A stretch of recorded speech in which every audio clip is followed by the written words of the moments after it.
Selamat pagi, selamat siang, selamat sore, dan selamat malam. Perkenalkan, nama saya Silvia Rezependa, NIM 19104168840, kelas A1, jurusan Manajemen, mata kuliah Perilaku Konsumen. Dosen Bapak Adi Mursalin SEMM. Hari tanggal Rabu 19 Januari 2022. Di sini saya akan menjawab soal-soal UAS mata kuliah Perilaku Konsumen. Jawaban pertama, konsep keterlibatan sangat berarti untuk mengerti dan menjelaskan perilaku konsumen. Menurut M.C. Kecin tahun 2012, keterlibatan adalah tingkat kepentingan pribadi yang dirasakan dan atau minat yang dibangkitkan oleh stimulus di dalam situasi yang spesifik hingga jangkauan kehadirannya. Konsumen bertindak dengan sengaja untuk meminimalkan risiko dan memaksimalkan manfaat yang diperoleh dari pembelian dan pemakaian. Sementara menurut Jones tahun 2008, keterlibatan konsumen adalah pribadi yang dirasakan penting dan atau minat konsumen terhadap perolehan, konsumsi, dan disposisi barang, jasa, atau ide. Proses pengambilan keputusan konsumen yang pertama, apakah konsumen membeli atau tidak. Kedua, konsumen memperhatikan fiturnya seperti ciri-ciri, harga, model, dan desain. Ketiga, merek apa yang dibeli konsumen. Keempat, di mana konsumen melakukan pembelian seperti online, offline, dan toko. Faktor-faktor yang mempengaruhi konsumen membeli yaitu faktor budaya, waktu, sosial, pendapatan individu, serta kelas sosial. 3 jenis keputusan konsumen. Yang pertama, rutin behavior, pembelian yang rutin seperti jasa, makanan, dan lain-lain. Kedua, limited problem solving, pemecahan masalah terbatas, misal tidak boleh mencoba memakai barang yang ingin dibeli. Ketiga, extensive problem solving, hal-hal yang kita beli beberapa tahun sekali, perlu informasi dan berhati-hati, misalnya seperti mobil, motor, dan rumah. Bagaimana konsumen melibat atau memproses informasi terhadap pasar berdasarkan faktor. Yang pertama, problem recognition, permasalahan pemahaman masalah dan kapan masalah muncul. Kedua, information processing, the way customer find the information. Ketiga, alternative evaluation, pilihan-pilihan yang ditawarkan oleh pasar. Keempat, buying, pembelian complete buying process. Kelima, post-purchasing consumption atau pasca pembelian. Puas atau tidak puas, persepsi merupakan suatu proses yang timbul akibat adanya sensasi, di mana sensasi adalah aktivitas merasakan atau penyebab keadaan emosi yang menggembirakan. Sensasi juga dapat didefinisikan sebagai tanggapan yang cepat dari indera penerima kita terhadap stimuli dasar seperti cahaya, warna, dan suara. Dengan adanya itu semua, persepsi akan timbul. Menurut Stanton tahun 2001, persepsi dapat didefinisikan sebagai makna yang kita pertalikan berdasarkan pengalaman masa lalu, stimuli atau rangsangan-rangsangan yang kita terima melalui indera. Menurut Hawkins dan Kani tahun 2005, persepsi adalah proses bagaimana stimuli itu diseleksi, diorganisasi, dan diinterpretasikan. Persepsi kita dibentuk oleh yang pertama stimuli, kedua hubungan stimuli dan sekelilingnya, ketiga kondisi-kondisi di dalam diri kita sendiri. Stimulus adalah setiap bentuk fisik, visual, atau komunikasi verbal yang dapat mempengaruhi tanggapan individu. Persepsi setiap orang terhadap suatu objek akan berbeda-beda, oleh karena itu, persepsi memiliki sifat subjektif. Persepsi yang dibentuk oleh seseorang dipengaruhi oleh pikiran dan lingkungan sekitarnya. Selain itu, satu hal yang perlu diperhatikan dan persepsi adalah bahwa persepsi secara substansial bisa sangat berbeda dengan realitas.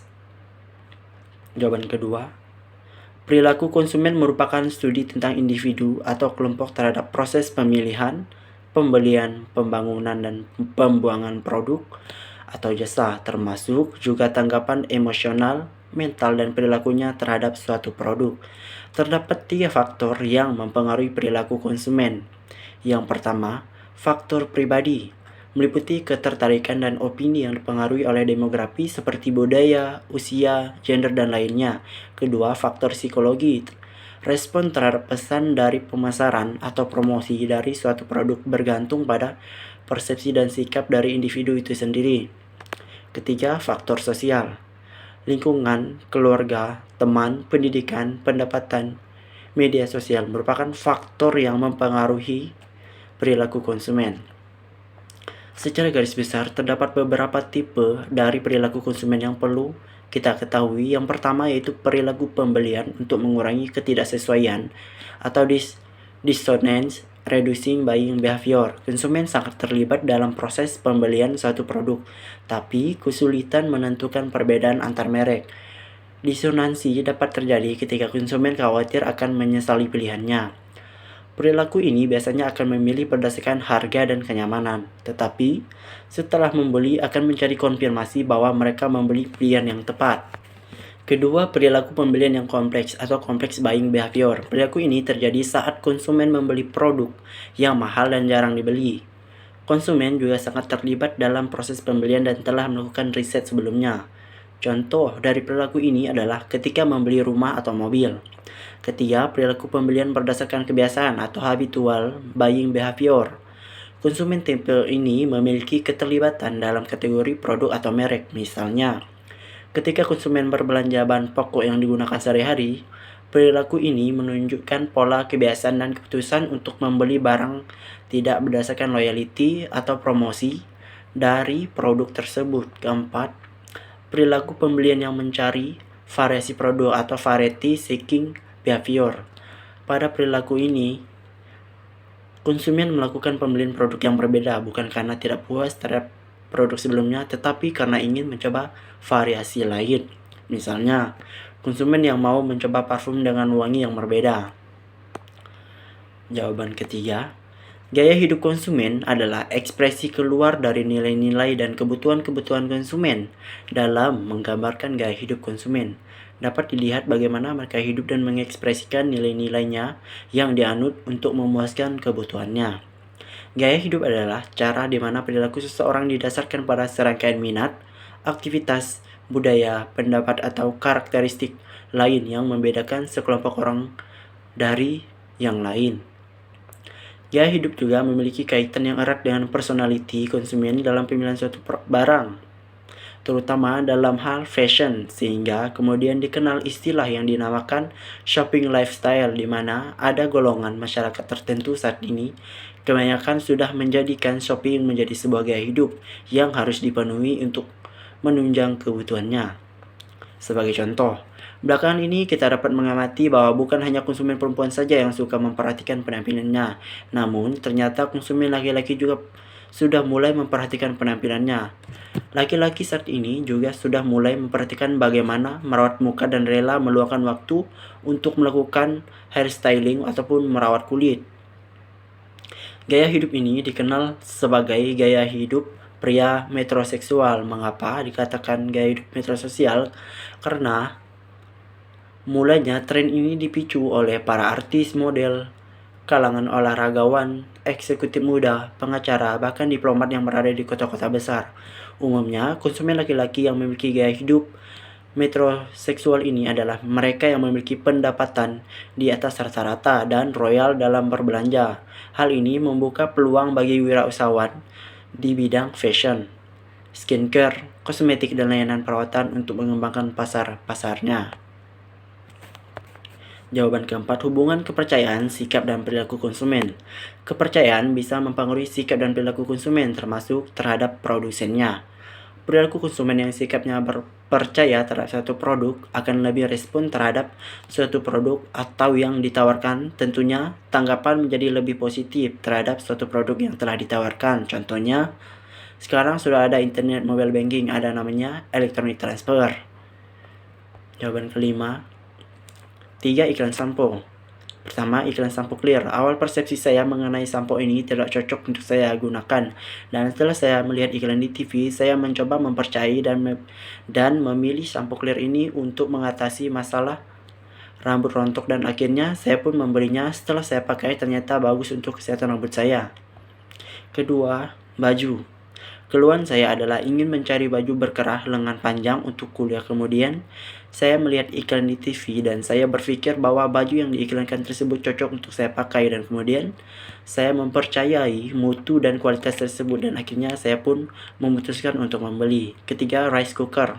Saya ingin mencari yang lebih bagus dan kualitas terjamin. Kemudian saya melihat iklan di TV dan persepsi saya mengenai rice cooker tersebut sangat bagus digunakan karena tidak mudah berkarat dan hemat listrik. Kemudian saya mempercayai iklan tersebut dan saya memutuskan untuk membelinya.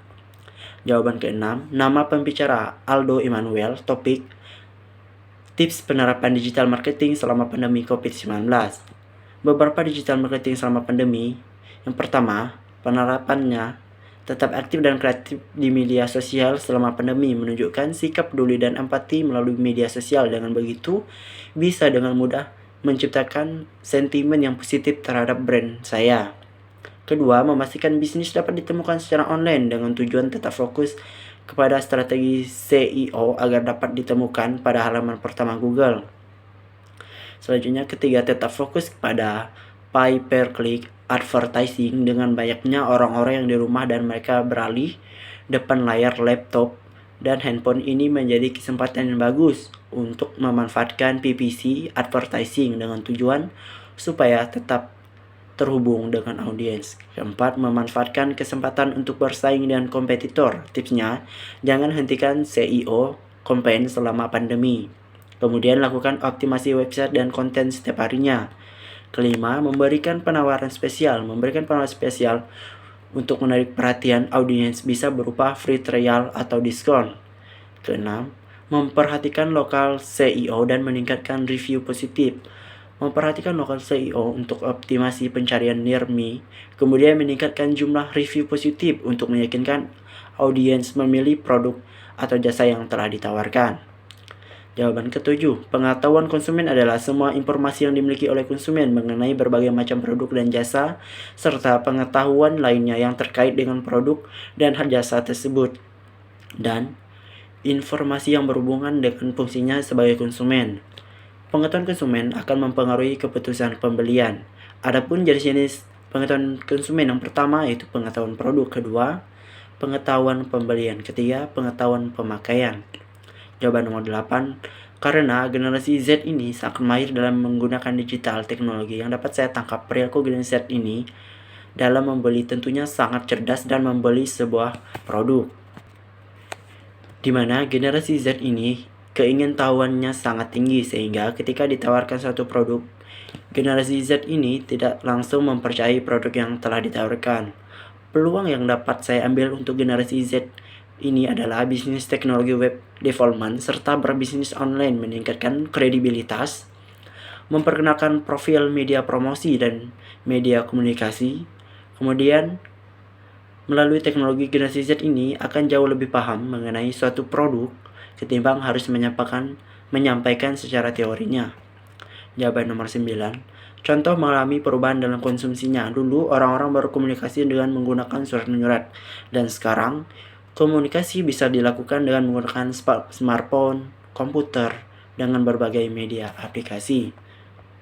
Jawaban 10, membuat kesimpulan tentang materi perilaku konsumen dan video record. Meringkas materi perilaku konsumen dan video record. Membuat contoh persepsi high involvement dan low involvement, kemudian video record, dan diupload ke Facebook, WA, dan Google Classroom. Meringkas karakteristik konsumen, kemudian video record, dan diupload ke sosial media. Meringkas proses pengambilan keputusan konsumen, kemudian video record. Meringkas mengenal attention bagi konsumen, kemudian video record. Meringkas tentang kepribadian dan gaya hidup konsumen, dan kemudian diupload dan video record. Meringkas tipe-tipe konsumen, kemudian video record. Presentasi proses pembelian dan keputusan konsumen, kemudian video record. Presentasi perilaku konsumen tentang materi keluarga dan rumah tangga, kemudian video record. Menonton 2 video yang telah dibagikan, kemudian meringkas dan video record. Sekian jawaban UAS dari saya, kiranya kurang dan lebihnya saya ucapkan terima kasih. Semoga apa yang telah saya sampaikan dapat bermanfaat bagi banyak orang.